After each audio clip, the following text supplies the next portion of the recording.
안녕하세요. 연애유치원 로미 언니입니다. 요즘에 40대 남녀의 연애와 결혼이 이슈가 되면서 노산의 문제에 대해서도 말씀하시는 시청자분들이 많이 계셨습니다. 그래서 저도 이 부분에 대해서 S대 출신의 현직 난임 치료 원장님으로 일하고 계신 분께 여쭤봤는데요. 만 47세 여성도 자연 임신을 하는 거를 본 적이 있다고 하시더라고요. 그리고 만 38세에서 40살 여성은 꽤 자연 임신이 되는 편이라서 이 연령대의 여성은 임신이 안 되는 줄 알고 피임에 방심했다가는 큰일 날 수 있다. 그렇기 때문에 임신을 원하지 않는다면 남자든 여자든 피임을 꼭 철저히 해야 된다. 이런 말씀도 하셨습니다. 난임 치료를 받으러 오는 여성들 입장에서는 만 37세부터는 자연 임신 성공률이 낮아지기 때문에 스트레스를 받는 거라고 말씀해 주셨습니다. 여러분들의 의견을 좀 모아서 공유를 드리려고 하는데요. 한 번쯤은 참고하셨으면 좋을 것 같습니다. 저와 같은 색소폰 동호회 활동을 하고 계시는 형님께서 40 중반에 동갑내기 와이프와 결혼을 했습니다. 결혼 전에는 절대로 애를 안 가지겠다고 했는데 막상 결혼하고 나니까 엄마가 되고 싶은 마음이 생기셔서 임신 시도를 셀 수 없이 했음에도 40 후반이 될 때까지 애가 안 생겼습니다. 결국 의사로부터 나이가 너무 들어서 임신이 안 되고 만약에 기적적으로 임신을 한다고 해도 산모가 사망에 이를 확률이 매우 높으니까 그만할 것을 당부했었습니다. 결혼 전에는 딩크로 살겠다 어쩌겠다 하면서 결혼을 늦게 하는 분들, 막상 결혼하고 나면 아이에 대한 욕심이 더 생길 수 있습니다.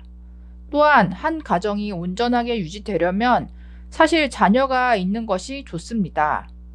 물론 딩크도 잘 살 수 있지만 저는 일반적인 경향을 보고 말하는 겁니다. 이런 의견이 있었습니다. 비슷한 의견이 또 있었는데요. 친척 형님도 같은 공기업에 다니는 동갑내기 형수님과 결혼을 하고 나서 딩크족이라고 하고 10년 동안 해외여행을 다니고 고양이만 키웠습니다. 40대 중반이 돼서 아이를 가지겠다고 시험관 시도를 하다가 실패하고 이혼을 하시더군요. 둘이서 즐기면서 사는 것도 한계가 있는 것 같습니다. 제 주변에도 딩크로 잘 사는 분들이 있긴 하지만 이 딩크 부부라는 것도 나중에 마음이 바뀔 수 있다. 이런 것들을 이야기해 주시는 것 같습니다. 그리고 이 노산에 대한 의견을 주신 분들이 있었습니다. 일반적으로 만 35세 이상의 여성이 임신한 경우를 고령 임신이라고 합니다. 노산. 생물학적으로는 일찍 임신하고 출산해야 건강한 아기를 얻을 수 있고 산모의 건강에서도 유리합니다. 산모의 나이가 많아질수록 난자가 노화되기 때문에 임신율이 떨어지고 착상이 점점 어려워져서 유산율이 높으며 임신이 유지되더라도 염색체 이상이 발생할 확률이 높기 때문입니다. 이 밖에도 여러 가지 임신 합병증이 발생할 확률이 높기 때문에 고령 임신은 곧 고위험 임신으로 간주되기도 합니다. 다운 증후군의 발생률은 산모의 연령에 비례하는 것으로 알려져 있습니다. 이것이 산모의 나이에 따라서 증가하는 이유는 난자의 노화로 인해 염색체의 비분리 현상이 일어나기 때문인데요. 20살 여성은 1500분의 1 정도의 확률이지만 만 35세의 여성은 350분의 1, 만 40세는 85분의 1로 확률이 높아집니다. 만약에 남성들이 아이를 원하는 결혼이라면 임신을 하는 것 자체에 대한 그 불안감, 분만을 했을 때 그 아내의 건강에 대한 걱정, 태어날 아이의 정상 유무에 대한 걱정, 그리고 만에 하나라도 다운 증후군이라면 그 후에 따라올 부양에 대한 걱정 등이 따라오는데 남성이 결혼을 해서 한 가정을 책임질 만한 능력을 가졌고 딩크족을 원하지 않는 이상 굳이 35세 이상인 노산이 확정된 여성을 택할 모험을 할 이유가 없습니다. 그런 상황에서 그 여성의 사회적인 능력, 그 남자에게는 중요하지 않은 한 가지 옵션일 뿐입니다. 아이러니하게 자칭 골드미스가 내세우는 자신의 사회적 능력과 스펙은 정작 그 골드미스가 눈길을 주지 않는 능력이 없는 남자들이 메리트를 느끼는 부분일 뿐입니다. 솔직히 여자는 내가 낳아야 되기 때문에 내 나이를 선택할 수 없잖아요. 하지만 남자는 여자가 낳아줘야 하기 때문에 그 여성의 나이를 어느 정도는 처음부터 선택해서 소개를 받거나 대시를 할 수 있다 보니까 노산에 해당하는 만 35세 이상 여성에 대한 시각이 여자들보다는 훨씬 냉정하게 바라볼 수밖에 없을 것 같습니다. 자, 다음 의견입니다.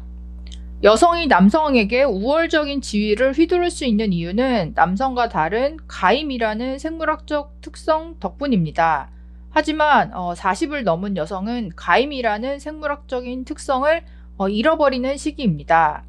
요새는 40살 돼도 잘만 낳는다 할 수도 있겠지만 산모의 나이에 따른 장애아이 출산율을 보고 오세요.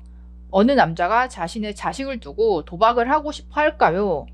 마지막은 그 아이를 낳으신 그 어떤 어머니의 의견이었습니다. 난자의 나이가 중요합니다. 저는 40대인데 난자의 나이는 25세였어요. 이게 난소 나이를 따로 측정을 할 수 있거든요. 그래서 실제 나이보다 훨씬 어리게 나오는 사람도 있고 실제 나이보다 더 높게 나오는 분들도 있습니다. 몸이 건강하고 관리를 잘하면 걱정을 크게 안 해도 됩니다. 지금 주위를 보면 결혼을 안 한 30대 여자들이 대부분입니다. 이런데 출산율 장려로 가야지 자꾸 나이 든 여자를 까고 이러면 안 됩니다. 외모나 체력은 노력으로도 어느 정도 극복할 수 있습니다. 이렇게 의견을 남겨주셨습니다. 40살 남자, 40살 여자를 비교했을 때 정자의 상태와 난자의 상태는 다르긴 하죠. 노화에 있어서는 이 난자가 압도적으로 불리한 거는 맞잖아요. 30대 여자분들 중에서 결혼이 급하지 않다, 결혼해도 딩크로 살 거다, 느긋하게 마음을 가지고 계시다가 나중에 아이 욕심이 생긴다던가 이렇게 내 마음이 변할 수 있긴 하거든요. 그렇기 때문에 내가 당장 결혼 계획이나 임신 계획이 없다고 해도요.